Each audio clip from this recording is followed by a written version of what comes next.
Halo rekan mahasiswa dan mahasiswi, selamat datang di channel ini. Pada video kali ini saya akan menjelaskan sedikit mengenai ESPT PPH 21. Kalian pasti sudah pernah melakukan perhitungan atas PPH 21. Sekarang saatnya kalian belajar bagaimana cara untuk menginput ke dalam ESPT PPH 21. Sebelum itu, kita harus menginstal aplikasi ESPT PPH 21 dan aplikasi penunjangnya. Pada layar, dapat kalian lihat beberapa folder yang sudah diberi nomor urut. Semua file tersebut dapat kalian download di link deskripsi di bawah ini. Kita akan melakukan instalasi dari nomor urut 1 sampai nomor urut terakhir. Pada folder nomor urut 1, kalian akan melihat aplikasi ESPT PPH 21 di dalamnya. Cara installnya sama seperti menginstal aplikasi lainnya. Karena pada komputer ini sudah terinstall, jadi saya akan skip instalasinya. Lalu kita lanjut menginstal aplikasi pada folder yang kedua, yaitu Access DB Engine, yang berfungsi untuk membaca database dari ESPT PPH 21. Jadi kita wajib menginstal aplikasi ini. Cara installnya mudah, seperti menginstal aplikasi biasa. Pastikan Anda menginstal aplikasi ini dengan format 32 bit. Berhubung komputer ini sudah terinstall aplikasi ini, jadi kami akan skip instalasinya. Selanjutnya, kita akan menginstal aplikasi yang ketiga, yaitu Crystal Report. Pastikan kita menginstal aplikasi dengan versi 32 bitnya. Aplikasi ini berfungsi melakukan reporting dan pencetakan formulir SPT PPH 21. Selanjutnya, kita akan mengekstrak file atau path terbaru dari ESPT PPH 21 dengan mengklik folder 04 release 2.2. Ketika mengekstrak file atau path ini, pastikan sesuai dengan tempat penyimpanan ESPT PPH 21. Nah, untuk file pada folder 05 dan 06, Anda boleh menginstalnya bila diperlukan. Namun, secara umum, setiap versi Windows sudah memiliki update dari file tersebut.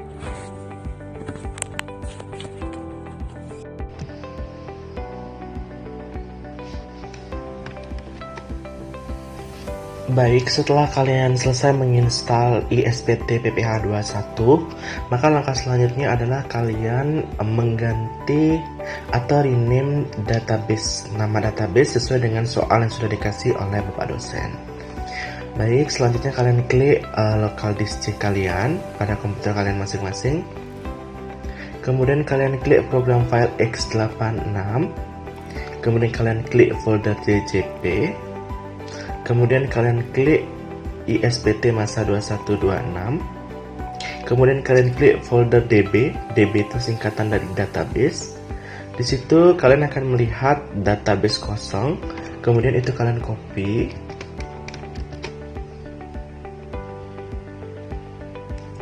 Setelah kalian copy, ganti namanya sesuai dengan nama yang di soal atau company profile yang sudah diberikan oleh Bapak dosen.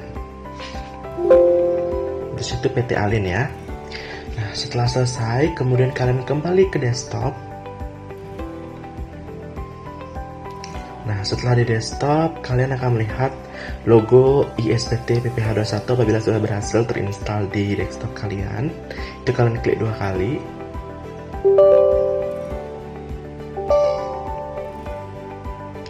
Nah, setelah kalian klik 2 kali akan kelihatan di sana untuk database yang sudah kalian buat. Jadi kalian klik PT Alin itu, kemudian kalian pilih DB. Nah, di sini kalian akan ketemu dengan kotak dialog di mana kalian disuruh memasukkan username dan password. Jadi username dan passwordnya ini sama untuk semua, maka username-nya adalah administrator. Nah, pastikan administrator ini kalian huruf kecil semua, tidak caps lock, karena kalau caps lock nggak akan mau dia. Kemudian passwordnya adalah 123. Sekali lagi ini sama untuk semuanya. Dan kalian akan ketemu dengan kotak konfirmasi di mana kalian akan disuruh memasukkan MPP terlebih dahulu.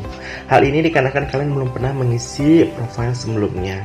Jadi kita harus isi profile dulu untuk membuat sejenis database lengkap di ESPT PPH 21. Kita klik OK, kemudian akan muncul pengisian MPP. Jadi kalian ketikan yang sesuai di profil yang sudah dikasih oleh soalnya oleh Bapak dosen.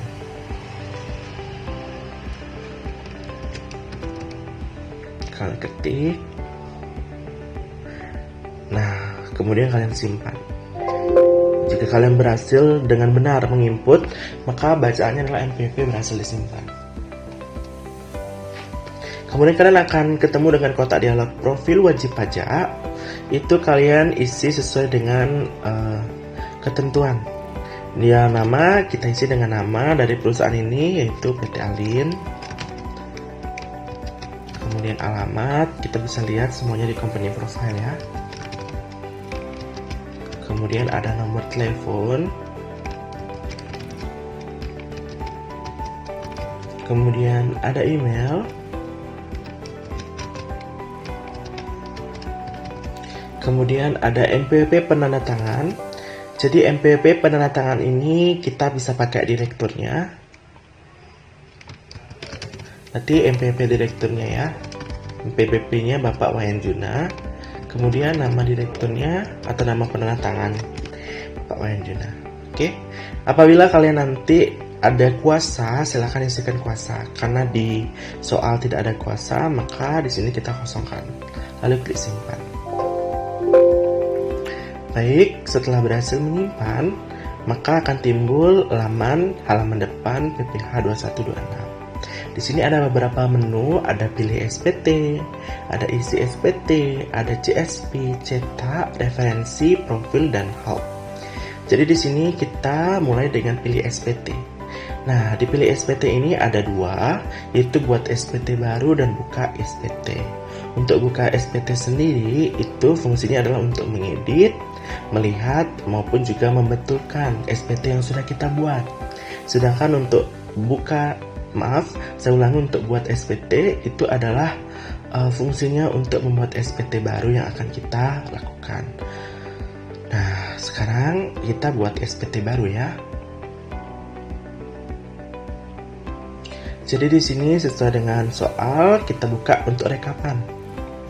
Nah, dalam rekapan ini di sini adalah data bulan Januari 2020. Maka yang kita buat adalah masa Januari 2020.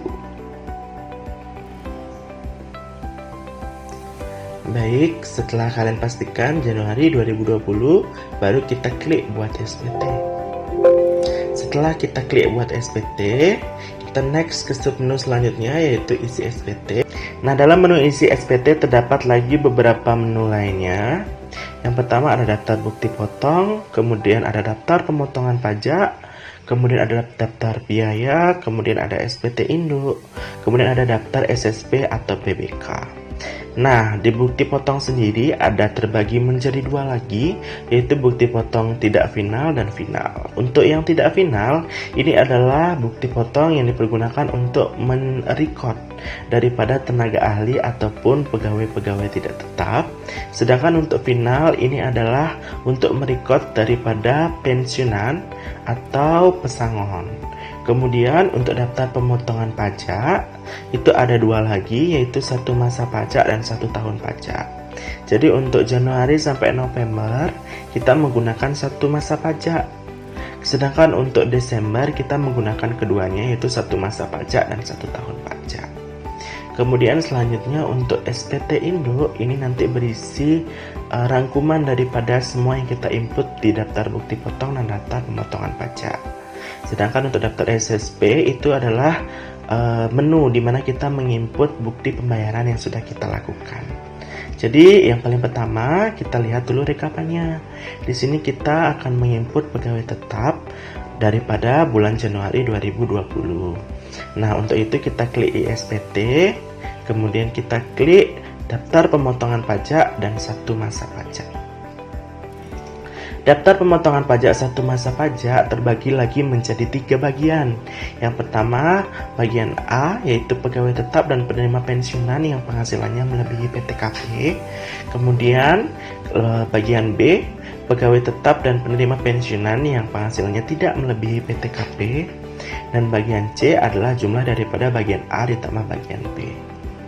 Baik, kita akan mulai dari yang A, yaitu pegawai tetap dan penerima pensiunan yang penghasilannya melebihi PTKP. Nah, kita lihat rekapan bapaknya apakah ada pegawai tetap atau pensiunan yang penghasilannya melebihi PTKP. Jadi kita bisa lihat di sini ada satu orang yang dikenakan pajak, berarti ada satu orang yang penghasilannya melebihi PTKP. Dia adalah Bapak Wahyujuna. Nah, sekarang kita input dengan klik tambah. Lalu kita masukkan NPWP-nya sesuai dengan rekapan, kemudian masukkan namanya. Kemudian untuk kode objek pajak itu ada dua, 21101 dan 21102. Jadi untuk 21101 itu untuk pegawai tetap dan 21102 itu untuk pensiunan. Nah, sekarang kita akan memakai yang pegawai tetap. Jadi kita klik 21101. Nah, kemudian jumlah penghasilan bruto kalian bisa lihat di kolom DPP SPT, di mana di DPP SPT tersebut sudah terakumulasi daripada gaji ditambah dengan tunjangan-tunjangan daripada yang diberikan oleh perusahaan. Kalian masukkan sesuai dengan DPP SPT.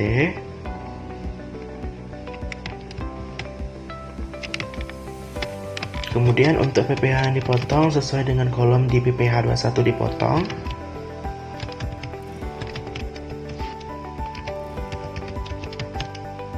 Untuk kode negara domisili apabila dia adalah merupakan warga negara Indonesia itu dikosongkan saja. Tapi apabila dia merupakan warga negara asing diisi sesuai dengan paspornya dia. Kemudian klik simpan, dan kalian akan diberikan dialog konfirmasi apakah kalian akan merekam pemotongan pajak baru.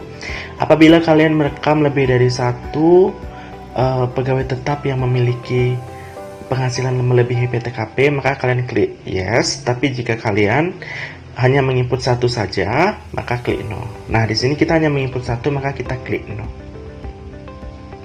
Nah, setelah berhasil akan muncul seperti ini kotak dialog. Total jumlah penghasilan brutonya sesuai dengan DPP. Kemudian jumlah PPh dipotongnya juga sesuai dengan yang ada di PPh 21 dipotong.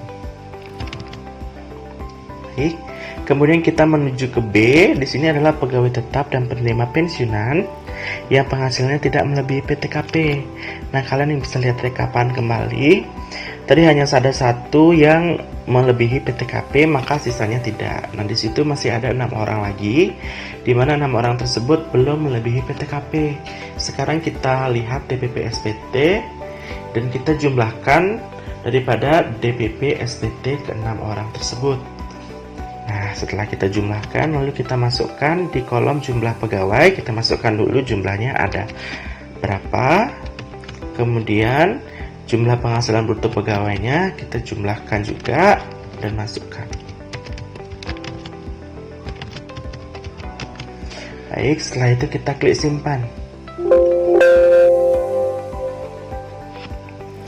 Nah, setelah kita simpan, kita ke kolom C, di mana kolom C tersebut akan memperlihatkan jumlah penghasilan bruto dan jumlah PPh dipotong. Nah, setelah kalian lihat jumlahnya, kemudian kalian lihat rekapan lagi. Apakah sudah sama dengan jumlah yang ada di DPP SPT dan juga jumlah di PPh 21 dipotong. Kalau sudah sama, kita klik simpan lagi sekali. Kemudian kita close. Setelah kita close, kita kembali ke rekapan. Kemudian di sana kita bisa hijaukan sheet-nya. Artinya bahwa sheet pegawai tetap sudah kita input. Kemudian kita ke sheet selanjutnya, yaitu sheet tenaga ahli, di mana kita akan menginput tenaga ahli yang dipergunakan oleh PT Alin. Jadi PT Alin menggunakan satu tenaga ahli, yaitu Ketut Asu selaku konsultan pajak. Jadi cara menginputnya adalah kita klik isi SPT, kemudian kita klik daftar bukti potong. Kemudian kita klik tidak final. Nah, kita klik baru. Nah, di situ akan muncul nomor bukti potong, itu langsung otomatis by system. Jadi dimulai dari 1. karena ini inputan pertama. Nanti kalau kalian input selanjutnya itu akan 2, 3, 4, nomornya akan lanjut terus. Nah, identitasnya kita isi sesuai dengan soal di rekapan. Ada NPWP, kemudian ada nama, kemudian ada nick,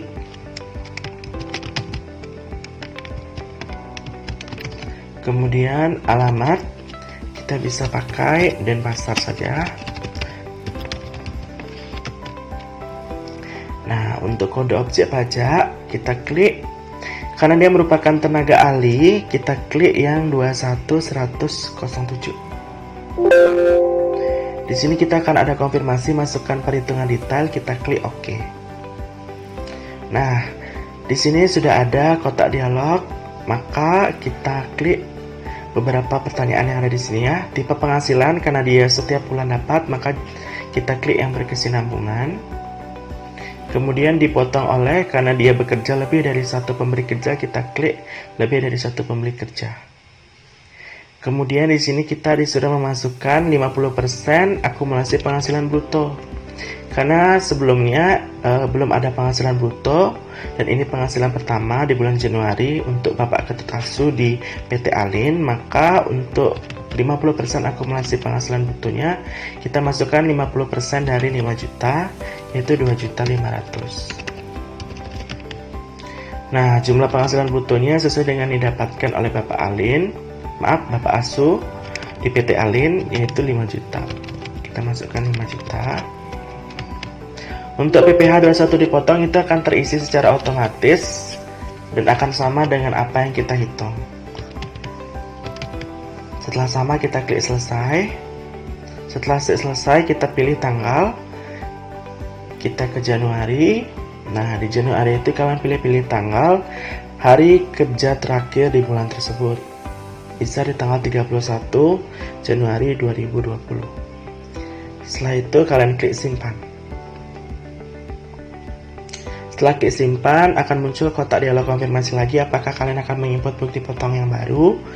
Kembali saya jelaskan, kalau misalnya kalian lebih dari satu inputnya, itu kalian klik yes, tapi kalau kalian hanya menginput satu saja, klik no. Di sini kita hanya input satu, jadi kita klik no.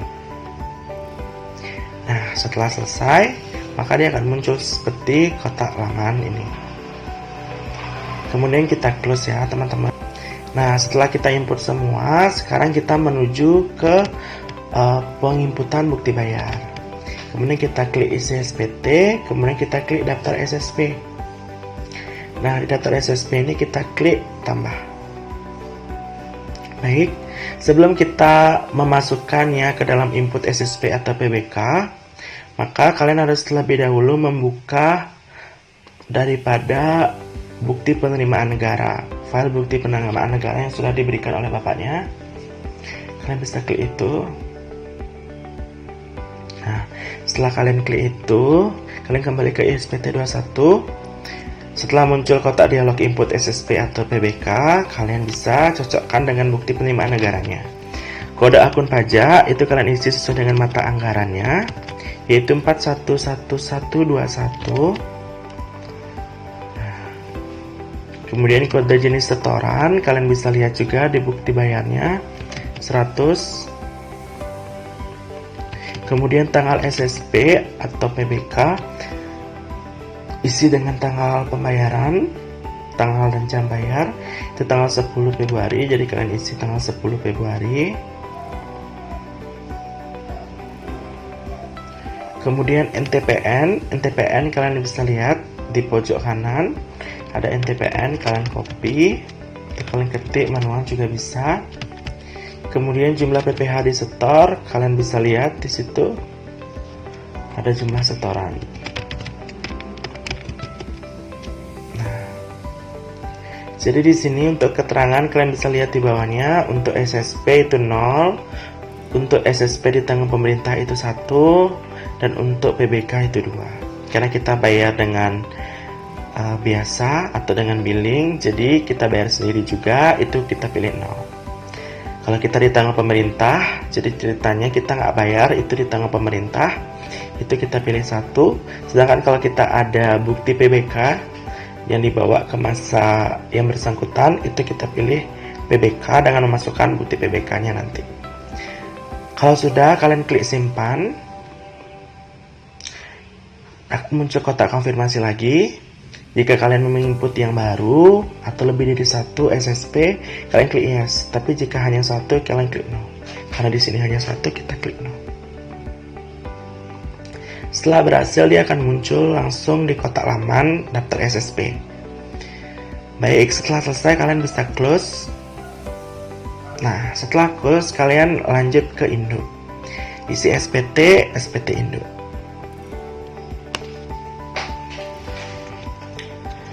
Di SPT Indo ini, kalian akan melihat semua rangkuman daripada apa yang sudah kalian input tadi. Jadi di sini ada pegawai tetap sebanyak 7, kemudian ada total penghasilan bruto 26.766.100, dan juga ada jumlah pajaknya sebesar 25.779. Kalian cocokkan ke rekapan. Kalau sudah cocok, kalian bisa ke berikutnya, yaitu tenaga ahli. Ada 1, kemudian jumlah penghasilannya dan juga pajaknya. Apabila sudah cocok, kalian ke selanjutnya yang B2. Di situ mencerminkan bahwa ada pajak yang kurang disetor. Nah, kalau sudah oke, sama dengan halaman B1, kita lanjut ke objek pajak final yang C. Karena kita nggak ada input, jadi dia tidak akan kelihatan, nihil. Kita lanjut ke D. Kemudian di D kita centang yang nomor 1. Kemudian kita centang yang nomor 3. Kemudian kita centang nomor 5. Kemudian kita centang nomor 7. Kemudian isi jumlah SSP atau jumlah bukti bayar yang kita punya. Karena kita punya 1, kita klik 1 lembar. Sudah selesai, kita lanjut ke E, pernyataan dan TTD pemotong. Nah, di sini pilihannya ada pemotong atau kuasa. Karena tadi kita menggunakan penanda tangan, tidak pakai kuasa, jadi kita pilih pemotong. Yang otomatis langsung muncul NPWP dan nama. Sedangkan untuk tanggalnya sendiri kita bisa pakai tanggal di Februari. Karena untuk masa Januari kita bisa pakai tanggal di Februari, kita pakai saja tanggal 10. Untuk tempat, karena ini Denpasar, kita pakai Denpasar. Nanti tempatnya menyesuaikan di mana perusahaan ini berada ya. Karena tadi alamatnya adalah Jalan Gunung Sanghyang sesuai dengan profil, maka kita pilih tempatnya Denpasar. Setelah selesai, kita bisa klik simpan. Jika berhasil, maka bacaannya adalah SPT Indo berhasil disimpan. Baik, setelah kalian selesai menyimpan, maka kita close. Nah, langkah selanjutnya kita cetak. Untuk cetaknya sendiri, kalian bisa cetak melalui isi SPT dengan buka masing-masing menu yang kalian sudah kerjakan tadi lalu cetak, atau kalian bisa menggunakan menu cetak lalu klik formulir SPT. Kemudian kalian bisa klik mana saja yang mau kalian cetak. Nah, kemudian kalian cetak seperti biasa menggunakan printer kalian masing-masing. Nah, selanjutnya setelah kalian cetak, kalian akan membuat CSV untuk lapor. Cara membuat CSV-nya, kalian klik CSV, kemudian kalian klik pelaporan SPT, kemudian kalian pilih masa pajak yang mau kalian buatkan CSV, kemudian kalian klik buat file CSV. Nah, setelah kalian klik buat file CSV, kalian akan ditunjukkan pada laman kotak dialog untuk menyimpan CSV. Jadi kalian pilih aja tempat yang mudah kalian jangkau, kemudian kalian klik save. Nah, jika CSV berhasil dibuat, maka akan muncul kotak konfirmasi CSV berhasil dibuat. Sudah? Jadi CSV sudah kalian buat, file sudah kalian cetak. Jadi untuk PPH 21 kalian siap lapor di DJP. Seperti itu teman-teman. Nah, sekian yang bisa saya berikan, dan semoga teman-teman sekalian mampu mengikuti dengan baik. Dan apabila kalian kebingungan atau masih ada pertanyaan, silahkan kalian komen di bawah. Dan jangan ragu untuk berbagi ilmu bersama kami. Sampai jumpa.